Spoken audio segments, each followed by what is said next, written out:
You, Lord, for your grace on my life. You have blessed me, oh Father. Now I dance like a winner man. Praise you, Lord, for your grace on my life. You have blessed me, oh Father. Now I dance like a winner man. I will praise you, Lord, for your grace on my life. You have blessed me, oh Father. Now I dance like a winner man. I will praise you, Lord, for your grace on my life. You have blessed me, oh Father. Now I dance like a winner man. I will praise you, Lord, for your grace on my life. You have blessed me, oh Father. Now I dance like a winner man. Praise you, Lord, for your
Merci beaucoup à Worshippers pour ces moments merveilleux de louange que vous venez encore une fois de plus de nous accorder. Nous bénissons les Seigneurs, bien-aimés dans les Seigneurs, vous qui nous suivez pendant ces moments. Pour moi, c'est un réel plaisir de revenir encore sur ce plateau pour vous parler de la part de Dieu. Mais avant tout, bien-aimés, j'aimerais que nous puissions avoir un petit moment dans la prière. Nous allons baisser nos têtes dans la prière et recommander ces moments entre les mains de Dieu. Seigneur Dieu des armées, nous disons merci parce que tu es fidèle. Merci parce que tu es avec nous. Tu as commencé, ô Père éternel, ces moments d'enseignement avec nous. Et Dieu de gloire, tu continues à nous faire du bien alors que nous cheminons. Aujourd'hui, encore une fois de plus, Père, je veux abandonner ces instants entre tes mains et prier pour mes bien-aimés qui m'écoutent. Je demande à ce que le Saint-Esprit qui est venu nous révéler Jésus-Christ vienne encore une fois de plus nous fortifier pendant ces moments et dans cette marche. Au nom de Jésus-Christ de Nazareth, nous prions et nous disons Amen. Bien-aimés dans le Seigneur, nous disons, comme je l'ai dit, Shalom, encore une fois de plus à tous ceux-là qui viennent de nous rejoindre pendant ces moments. Comme vous le savez, ça fait quelques dimanches que nous sommes en train de développer un thème que nous avons tiré dans Exode 14, 14. Et ce thème, nous l'avons intitulé « Ce combat est celui de Dieu ». Le premier dimanche, nous avons abordé les 3 actions que nous devrions poser en tant qu'enfants de Dieu lorsque nous sommes dans un combat qui est de Dieu.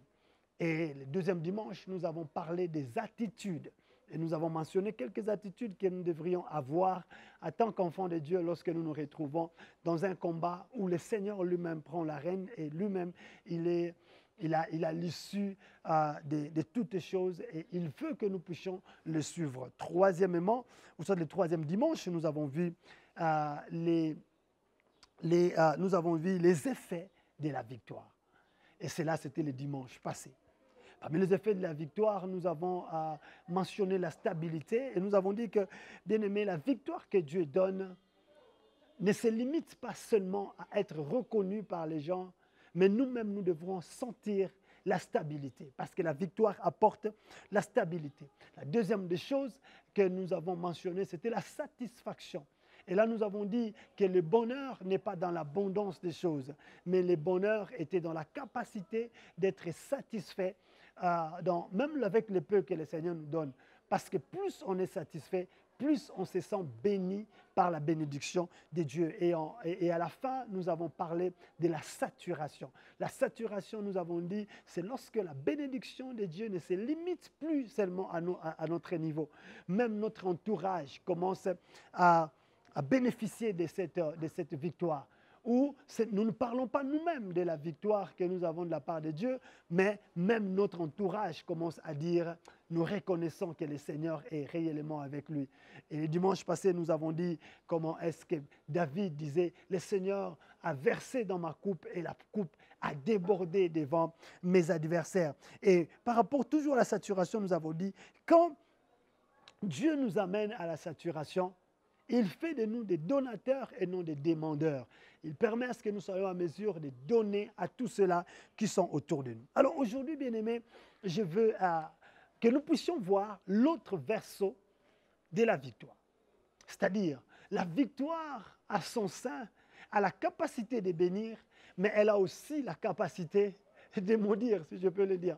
Donc, elle a la capacité de te pousser dans ta destinée, mais elle a aussi la capacité d'arrêter ta destinée.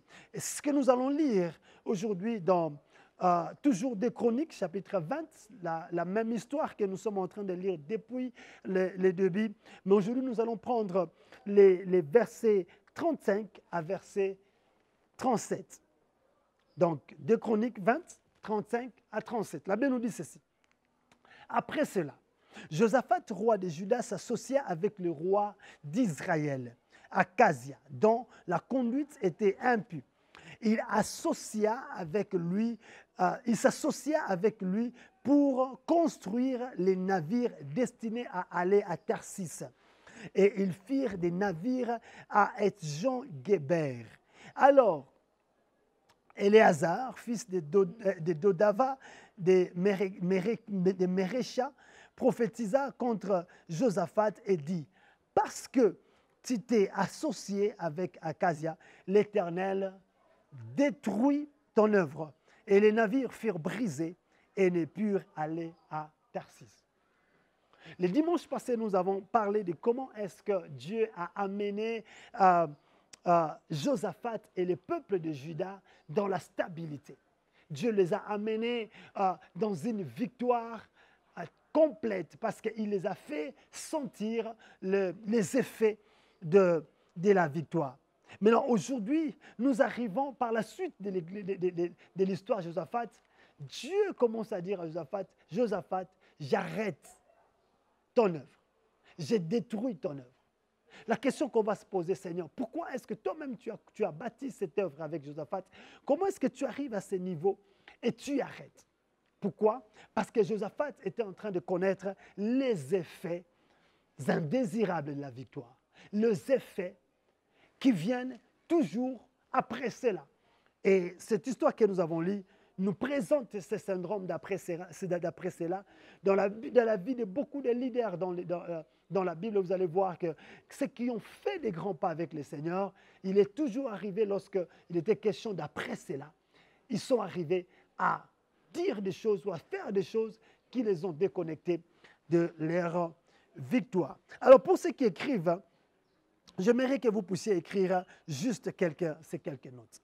La première des choses que j'aimerais que vous puissiez écrire, c'est que la victoire, c'est comme une lettre. Mais cette lettre qui contient les rectos, mais aussi les versos. Et avant de lire les versos, rassurez-vous que vous avez bien compris votre recto. Et je vais m'expliquer dans la suite. En fait, les rectos, c'est ce que nous avons vu les dimanches passés. Les rectos, c'est ce qui donne les effets de ce que nous avons lu les dimanches passés. C'est-à-dire la stabilité, la satisfaction, mais aussi la saturation. Mais bien aimé, il y a aussi une autre partie du verso que nous allons voir aujourd'hui, c'est que Josaphat est arrivé à connaître dans sa vie. Alors la deuxième des choses que j'aimerais que vous puissiez noter, bien aimé, c'est que toujours la victoire contient les éléments qui peuvent vous propulser dans votre destinée, mais aussi la victoire, lorsqu'elle n'est pas bien exploitée, contient des éléments qui peuvent arrêter votre destinée.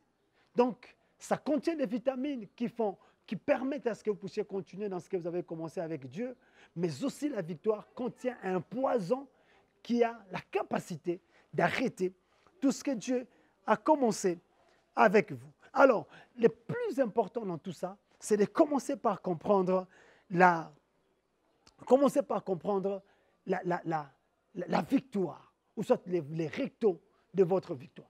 Alors, dans la recherche de la suite, ou soit de comprendre les versos de votre victoire, il faut considérer 3 questions. Et c'est de ces 3 questions que nous allons parler aujourd'hui. La première, le pourquoi de ta victoire. Parce que plusieurs personnes, dans les versos de leur victoire, ils se sont retrouvés en train d'oublier le pourquoi de leur victoire. Et la deuxième question, c'est pour qui de votre victoire. Posez-vous la question, pour qui cette victoire m'a été donnée? Et je vais expliquer dans la suite de la prédication. Et la troisième question, c'est avec qui je dois célébrer la victoire que je reçois de la part de Dieu. Alors, dans les effets indésirables de votre victoire, bien-aimé, vous allez vous retrouver devant 3 réalités. La première réalité, c'est qu'on a tendance à oublier le pourquoi, ou soit changer le pourquoi de sa victoire, ou alors changer le pour qui de la victoire, ou alors célébrer la victoire avec de mauvaises personnes. Ce sont les 3 cas, bien-aimés, qui peuvent arriver dans la vie de quelqu'un qui a fait une grande marche avec le Seigneur et tomber dans un résultat ou c'est dans une conclusion aussi lamentable que ce que nous venons de voir avec le roi Josaphat. Où Dieu, lui-même qui t'a donné quelque chose, il dit, j'ai détruit ton œuvre. J'ai détruit ce que tu es en train de faire. Alors, je prévoyais vous donner 3 conseils pour bien vivre les versos de votre victoire. Le premier conseil, bien-aimé, n'échangez jamais le pourquoi de votre victoire. N'échangez jamais les pourquoi de votre victoire. Vous savez, les pourquoi de votre victoire, c'est les buts même pour lesquels Dieu vous a donné cette victoire. Ne pensez pas que lorsque le Seigneur vous bénit ou lorsque le Seigneur vous amène à expérimenter une certaine victoire, donc le Seigneur l'a fait juste pour le faire. Non, non. Dieu fait toutes choses avec un pour. Dieu fait toutes choses avec un pourquoi. Donc si le Seigneur t'a amené là où tu es, il y a certainement un pourquoi qui est caché derrière ça. Et la question qu'il faut se poser, est-ce que je suis toujours dans ce pourquoi? Alors, écoutez ce que Paul est en train de dire dans Philippiens chapitre 3, verset 4. Il dit, je cours vers le but pour remporter les prix de la vocation céleste de Dieu en Jésus-Christ. Je cours vers un but. Nous connaissons tous que Paul, c'était un homme pervers, un homme qui a détruit l'Église pendant un certain moment. Il a essayé de détruire l'Église pendant un certain moment. Paul, c'était le genre de personnes qui, quand on parlait de telle ou telle chose, tel endroit où se trouvaient les chrétiens, lui, il était prêt à aller dans cet endroit, pas avec le but de célébrer avec ces gens, mais dans le but de détruire, de tuer, d'arrêter. Et vous vous rappelez de comment est-ce qu'il a rencontré Dieu dans les chemins de Damas. Il allait encore pour exécuter cette mission. Et c'est là que le Seigneur l'a retrouvé. Ici, nous voyons Paul est en train de vouloir défendre les choses qu'il est en train de faire. Il dit ceci, je cours vers mon but. Je cours dans un but. La question que je vais te poser ce matin, cours-tu pour un but? Cours-tu pour un pourquoi? Est-ce que ce que tu es en train de faire, chaque jour de la vie que tu passes avec le Seigneur, les victoires que tu es en train de les avoir, est-ce que tu connais pourquoi est-ce que le Seigneur te donne ça? C'est parce que le Seigneur veut t'aligner dans ta carrière. Et il est très important de garder ce pour. La deuxième des choses, c'est que la grosse erreur, bien-aimé, que vous pouvez commettre dans votre vie, c'est de se concentrer sur les effets de la victoire et oublier le pourquoi de la victoire. Parce que les effets de la victoire, c'est juste les rectos de la victoire que le Seigneur t'a donné. Le Seigneur veut que tu puisses apprendre de cela. Mais bien aimé, ce que Dieu veut au travers de cette victoire, c'est ce qu'il faut toujours rechercher. Il y a beaucoup de gens bien aimés qui se concentrent sur les effets de leur victoire. C'est-à-dire, je me sens stable, je me sens bien. Je me sens, le Seigneur m'a mis au large. Je suis dans la saturation. Le Seigneur m'a amené à la saturation. Mais bien aimé, laisse-moi te dire une chose. Le but de la victoire, ce n'était pas que toi, tu puisses te sentir seulement épanoui. Mais il y a quelque chose que le Seigneur voulait faire avec toi. C'est pour cela que le Seigneur t'a donné cette victoire. Mais la grande question que je vais te poser ce matin, connais-tu le pourquoi le Seigneur t'a mis là où tu es? Dans 1 Corinthiens 15, 19, écoutez ce que l'apôtre Paul est en train de dire. Il dit, si c'est dans cette vie seulement que nous espérons à Christ, nous sommes les plus malheureux de tous les hommes. Si c'est seulement parce que je devrais avoir les voitures, si c'est seulement, c'est parce que je devrais avoir des villas. Si c'est seulement, c'est parce que je devrais avoir des voyages. Si c'est seulement, c'est parce que je devrais avoir un mari, une femme, bien-aimés, que nous avons cru en Jésus-Christ, alors nous sommes les plus malheureux de tous. Pourquoi est-ce que nous avons cru? Vous savez, bien-aimés, tu ne peux pas faire une bonne course de la foi aussi longtemps que tu ne sais pas pourquoi est-ce que Dieu te place là où tu es. J'ai vu beaucoup de serviteurs de Dieu qui ont oublié le pourquoi de leur victoire. Ils pensent que lorsqu'ils prient pour quelqu'un et la personne est guérie, ou soit il est ressuscité même, ou soit il est sauvé. Ils pensent que c'est parce que lui, il est meilleur, il est bien, il sait faire les choses. Non, bien-aimé, non. Écoutez par exemple pour la victoire de Josaphat. Dans 2 Chroniques 17, 3 à 4, on nous montre pourquoi est-ce que Dieu a amené Josaphat dans toutes ces victoires qu'il était en train d'avoir. La Bible nous dit ceci, l'Éternel fit avec Josaphat parce que, donc on dit d'abord que Dieu a été avec Josaphat. Pourquoi? Parce que Josaphat marcha dans les premières voies de David, son père, et qu'il ne chercha point les Baals, car il y recourt au Dieu de son père, et il suivit ses commandements sans imiter ce que faisait Israël. Vous voyez? Donc si Dieu a donné la victoire à Josaphat, c'est parce que Dieu a reconnu dans Josaphat comme quelqu'un qui suivait l'Éternel et qui ne se fiait pas, ou qui ne voulait pas s'associer à Israël. Mais qu'est-ce qui arrive dans cette histoire? La Bible nous dit, après avoir reçu toute cette victoire, après que Josaphat ait reçu tout ce qu'il a reçu de Dieu, cet homme oublie tout ce qu'il a fait, sa force. C'est ce que Paul est en train de dire aux églises de Galatie en disant, Église de Galatie, qu'est-ce qui vous a pris?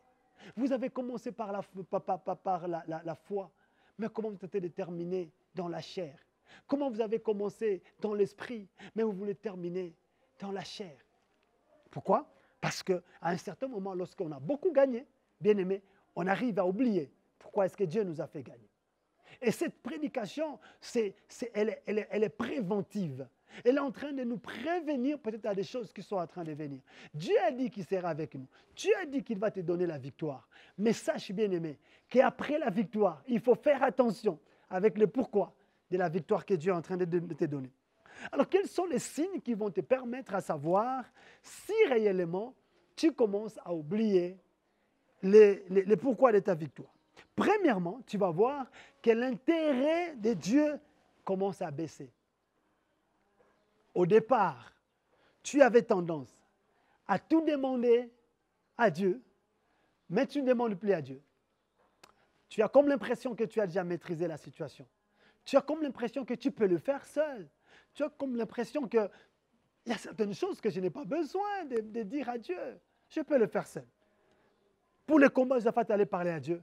Mais Josaphat a un projet. Son projet, c'est de faire des navires pour aller à Tarsis. Mais Josaphat ne va pas demander à Dieu. Qu'est-ce qu'il fait? Il préfère aller vers le roi d'Israël, Akazia. Alors que la Bible dit, c'était un homme qui avait un caractère impie. Quelqu'un qui avait des actions que Dieu n'aimait pas, la conduite que Dieu n'aimait pas. Deuxième des choses que vous allez voir, deuxième signe, c'est qu'il cherche à amplifier les effets de sa victoire. Lorsque tu vas sentir qu'à l'intérieur de toi-même, ton attention commence à être tournée beaucoup plus sur les effets de ta victoire, ta stabilité, ta saturation, ta satisfaction. Lorsque toute ta vie commence à tourner autour de ça, bien-aimé, dis-toi qu'il est fort probable que tu commences à oublier ou soit tu veux changer le pourquoi de ta victoire. Et c'est là, bien-aimé, c'est dangereux pour ta destinée. Tu risques de tomber dans ce que Josaphat haït. Le Seigneur vient devant lui pour lui dire, Josaphat, j'ai détruit ton œuvre. Si tu veux que ton œuvre avance, ne sois pas comme Josaphat. Troisième signe, vous allez voir qu'il est bien soucié de faire, ou soit de se faire valoir devant les gens. Ou soit il est soucié de faire valoriser son nom. Que les gens sachent que je suis l'innovateur, je suis celui qui a commencé ça. Que les gens sachent, c'est moi qui ai commencé ça. Et Josaphat s'est retrouvé en train de vouloir faire quelque chose qui va parler de lui. Quelque chose qui va pousser les gens à dire que, tu vois, c'est lui qui a innové telle chose. C'était Josaphat. Bien-aimé, est-ce que Dieu te donne cette victoire pour des navires de Tarsis? Ou il te donne cette victoire parce que tu as gardé sa parole, tu ne suis pas les dieux d'Israël, tu ne suis pas Baal et tu restes attaché à lui. Faites attention. Bien-aimé, le deuxième conseil pour que tu puisses bien vivre les rectos, de ta victoire, ou soit l'autre phase de ta victoire, c'est n'échange pas les pour qui de ta victoire. Quand je parle de pour qui, c'est-à-dire les bénéficiaires de ta victoire. Bien aimé, cette victoire que Dieu t'a donnée n'est pas à toi. Cette victoire est pour Dieu, pour lui et pour lui seul. Regardez ce que Paul est en train de dire dans Romains chapitre 11, 35 à 36. Il dit, qui lui a donné les premiers pour qu'il ait à recevoir en retour? C'est de lui, par lui et pour lui que sont toutes choses. Et vous allez continuer avec la lecture. C'est de lui, c'est par lui, mais aussi c'est pour lui. Là, cette victoire vient de lui. Cette victoire a été réalisée par lui. Et cette victoire est pour lui. Tout ce que nous faisons, nous le faisons pour le crédit de Dieu.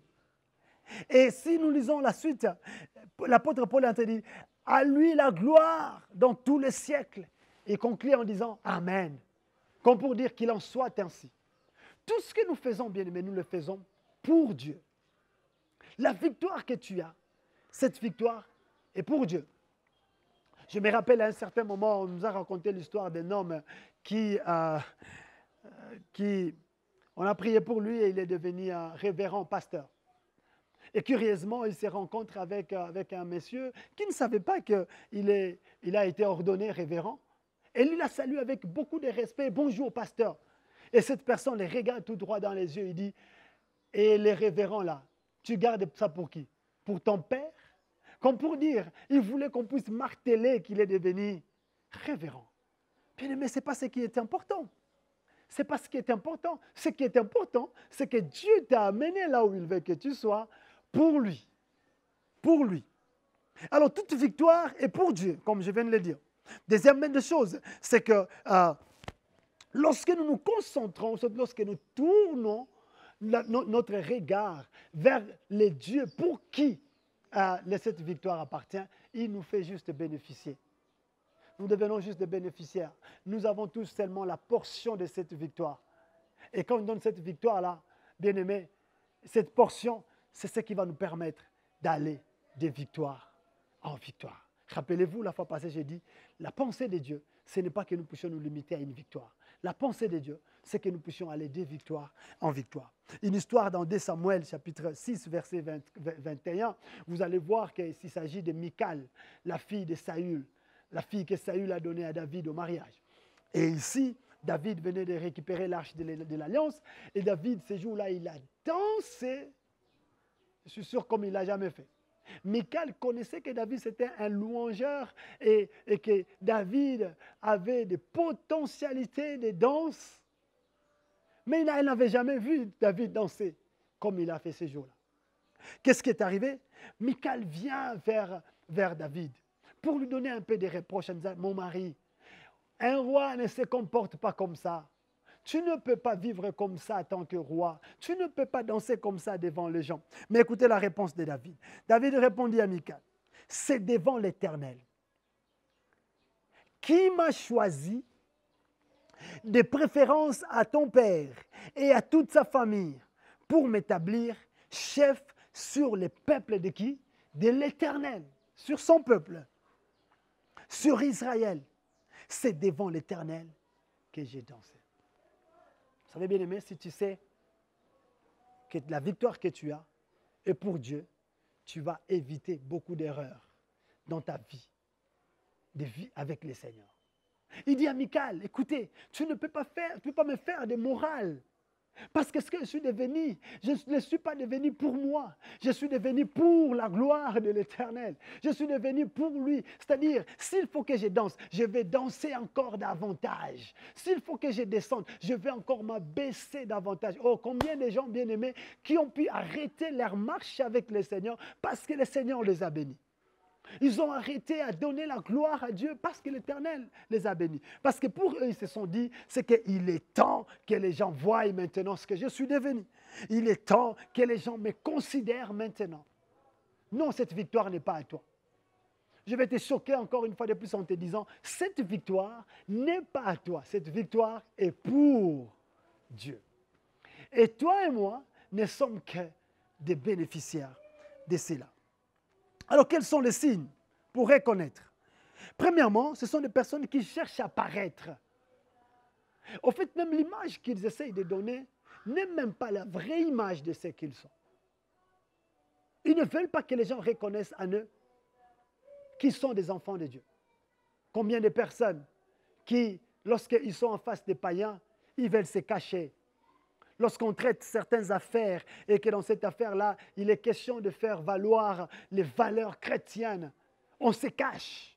On dit non, si je montre mon côté chrétien, je risque de perdre cette opportunité. Bien-aimé, les opportunités que tu perdras n'ont jamais été à toi. Parce que les opportunités qui sont à toi, Dieu va les amener jusqu'au bout. Parce que c'est de lui, par lui et pour lui que tout ce que nous sommes en train de recevoir. Deuxième des choses, c'est qu'ils sont en quête de la reconnaissance. Oh, si on ne reconnaît pas ce qu'ils font, ils se fâchent. Donc, je fais ça et vous n'avez même pas vu que je le fais. Non, bien, mais tu ne l'as pas fait pour toi. Tu l'as fait pour Dieu. Si les gens peuvent arriver seulement à dire « Gloire à Dieu, bien-aimé », bats-toi la poitrine en disant « Je fais ce que je devrais faire ». Un autre élément, c'est que pour eux, être grand, c'est l'indicateur principal de leur succès. Être reconnu grand, ouf, ça suffit pour eux. Non, bien-aimé. Laissez à ce que Dieu soit reconnu grand. Laissez à ce que Dieu soit reconnu comme étant le grand Dieu. La victoire que Dieu te donne n'est pas pour toi. Les jours où tu commences à dire « j'ai la victoire, c'est à moi », tu vas tomber dans le piège de Josaphat. Tu vas te retrouver en train de commettre des bêtises que Josaphat a eu à commettre jusqu'à pousser Dieu à dire « j'arrête, par ici Josaphat ». Alors, les gens là, vous allez aussi retrouver un sentiment que tout doit tourner autour de lui. Quand on parle, on doit parler de lui. Quand on voit les choses, on doit les voir. Quand on doit faire selon lui. Et ça, c'est très dangereux. Regardez dans Actes des Apôtres, là où les disciples ont défié les personnes qui voulaient leur amener à commettre cette erreur ici. Il s'agit de Pierre et Jean. Ils arrivent devant la porte la belle et ils retrouvent un paralytique. Et la Bible nous dit que ce paralytique, c'était un paralytique né. Chaque jour, on l'amenait devant la porte la belle. Et il attendait recevoir les aumônes. Ce jour-là, la Bible nous dit que les serviteurs de Dieu sont venus. Ils ont dit, nous, on n'a ni argent ni or, mais on te donne ce qu'on a. Et qu'est-ce qu'ils lui ont donné? Ils lui ont donné les dons de Dieu, les dons de guérison qui étaient en eux. Et cet homme marcha.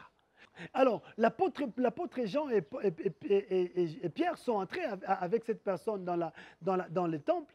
Et quand les gens regardaient, ont vu que cet homme-là, c'est la personne qui était devant la porte de la belle. La Bible dit, ils ont commencé à regarder Jean et Pierre d'une certaine manière, comme pour les célébrer, comme pour les honorer, comme pour chercher à montrer aux gens que ces gens sont grands. Mais écoutez la réponse des hommes de Dieu. Et j'ai prié que Dieu nous donne cette humilité, que Dieu nous donne cette grâce en tant que serviteurs de Dieu, que nous puissions atteindre cette dimension. Pierre, voyant cela, dit au peuple, « Ô Israélites, pourquoi avez-vous les regards fixés sur nous, comme si c'était par notre propre puissance ou par notre piété ?» Il dit, ce n'est même pas à cause de notre piété. Ce n'est pas parce que nous marchons bien avec le Seigneur. Oh, combien j'ai entendu des personnes qui disent, bien-aimé, c'est parce que j'ai beaucoup prié. Bien-aimé, c'est parce que moi, ça c'est mon secret avec le Seigneur. Non, ce n'est pas ton secret avec le Seigneur. Il est question de Dieu par lui et pour lui. Et ils disent, ne nous regardez pas comme ça. Ne nous voyez pas comme ça. Mais c'est le Dieu de nos pères, Abraham, Isaac et Jacob, les dieux de nos pères, a glorifié son serviteur Jésus. Et c'est son serviteur Jésus qui a fait marcher cette personne. Bien-aimé, que notre regard, même après de grandes victoires, reste toujours fixé sur la croix. Parce que c'est sur la croix qu'est venu toutes sortes de biens que nous sommes en train de vivre aujourd'hui. Je prie, bien-aimé, que la victoire que nous avons reçue de la part de Dieu nous garde toujours avec Dieu. Parce que cette victoire n'est pas pour nous. Cette victoire est pour Dieu. Et le troisième conseil que je vais donner à ceux-là qui me suivent, c'est que faites attention d'avec qui tu célèbres ta victoire. Avec qui tu célèbres ta victoire. 2 Chroniques 35 nous dit ceci. Après cela, Josaphat, roi de Juda, s'associa avec le roi d'Israël. Oh, Josaphat, Dieu t'a apprécié, Dieu a commencé à marcher avec toi parce que tu avais refusé de marcher avec le roi d'Israël, à faire des choses que les rois d'Israël faisaient. Qu'est-ce qui t'a pris? Tu as la victoire de la part de Dieu. Tu veux célébrer avec Akazia? Et la Bible continue en disant ceci, dont la conduite était impie. Tu sais que sa conduite n'est pas bonne. Josaphat, avec qui tu célèbres la victoire que tu as de la part de Dieu? Avec qui? Vous savez, les partenaires bien-aimés qui peuvent venir dans nos vies sont soit un atout qui va nous amener de progrès en progrès, ou soit une barrière qui va arrêter notre progrès. Faites attention avec qui est-ce que tu fais entrer dans ta joie. Qui est-ce que tu fais entrer dans ta célébration. Parce que Dieu veut que lorsque nous célébrons, nous puissions célébrer avec des bonnes personnes. Et pour ceux qui écrivez encore ceci, c'est que ton entourage, c'est un dictionnaire qui te définit mieux. Ton entourage, c'est un dictionnaire qui te définit mieux. Donc, si les gens veulent savoir qui tu es, ils vont juste voir ton entourage. Des fois, tu fais entrer des gens avec de mauvaises réputations dans ta vie et ils ruinent ta réputation. Ce n'est pas que tu commets la même chose pour laquelle on est en train de t'accuser, mais c'est parce qu'ils ont vu des gens qui commettent ces choses-là, mais qui sont entrés dans la célébration de ta victoire. Et l'homme sage, Salomon, dans le Proverbe 13-20, il a dit clairement, il dit, celui qui fréquente les sages devient sage. Mais celui qui se plaît avec les insensés s'en trouve mal. On peut te voir sage parce que tu es avec les sages. Et on peut te trouver insensé parce que tu es avec les insensés. Donc ton entourage définit mieux ce que tu es. Alors permettez que je puisse terminer avec comment est-ce que nous devons reconnaître ces gens. Comment est-ce que tu peux reconnaître en toi que je suis en train de subir je suis en train de subir cet effet de vouloir célébrer avec de mauvaises personnes. Premièrement, bien aimé, tu vas voir que les valeurs morales des personnes qui sont autour de toi ne sont plus des critères de sélection de l'entourage. Tu ne prends plus au sérieux des valeurs morales des personnes qui sont autour de toi. C'est-à-dire, tu deviens tellement libéral, tu deviens tellement ouvert à tout le monde, au point que tu ne sais pas que les valeurs morales de l'autre peuvent affecter ta réputation. Ici, la Bible ne nous dit pas qu'Akazia avait donné un mauvais conseil à Josaphat. La Bible ne nous dit non plus qu'Akazia a influencé les actions de Josaphat. Mais seulement la Bible nous dit que cet homme avait une mauvaise conduite. Et cette conduite-là, c'est ce qui a poussé Dieu à dire à Josaphat, Josaphat, je ne peux plus avancer avec toi. Parce que je sais que tôt ou tard, la réputation d'Akazia va affecter ta réputation. Deuxième des choses, c'est qu'il ne consulte plus Dieu pour choisir ses partenaires. Tu ne consultes plus Dieu pour choisir tes partenaires. Tu regardes maintenant à ce qui frappe aux yeux. N'est-ce pas, lorsque Samuel est arrivé chez Isaïe pour choisir David, il a regardé son frère et il a dit certainement Eliab doit être celui que Dieu choisit. Et Dieu l'a regardé et dit, il faut faire attention Samuel. Mes yeux ne voient pas sur l'apparence. Mes yeux vont jusque dans les fonds. Tu ne choisis plus. Tu n'as plus le temps d'appeler Dieu quand tu veux faire tes choix. Un autre élément, bien-aimé, c'est que tu deviens tolérant même aux choses que Dieu haïsse. Tolérant. Tolérant. Et petit à petit, bien-aimé, tu fais entrer cela dans ta victoire. Tu vas voir que ça va finir par ruiner ta victoire. Et les prophètes, Éléazar est venu pour lui dire, Dieu dit, il va détruire ton œuvre. Et quelle est la conséquence? Les navires furent brisés et ne purent aller à Tarsis. Les navires furent brisés. Bien-aimé, Dieu veut que tu puisses aller de progrès à progrès. Dieu ne veut pas que tu puisses te limiter là où tu es. Alors, ne permets pas aux effets indésirables de ta victoire d'arrêter ta victoire. Parce que c'est toi-même qui peux arrêter tes victoires. Et je prie ce matin que le Seigneur, alors que tu as suivi cette série d'enseignements jusque là où nous sommes, que le Seigneur, le Dieu d'Israël, puisse t'aider, bien-aimé, à ne pas avoir fourni tous ces efforts pour arriver à un endroit où il te dit, j'ai détruit ton œuvre. Que Dieu nous bénisse et qu'il nous protège et qu'il nous garde toujours focalisés sur lui afin que notre victoire puisse se renouveler chaque jour, que nous puissions voir la main de Dieu avec nous. Prions. Seigneur, merci pour ta parole et merci pour mon bien-aimé. Merci parce que le Saint-Esprit va faire en sorte que cette parole puisse être enracinée en nous et que nous puissions vivre, Père, la vraie bénédiction qui vient de toi, parce que tu dis, tu nous l'as fait suivre d'aucun chagrin. C'est au nom de Jésus-Christ de Nazareth que je prie, Papa, et j'ai dit Amen.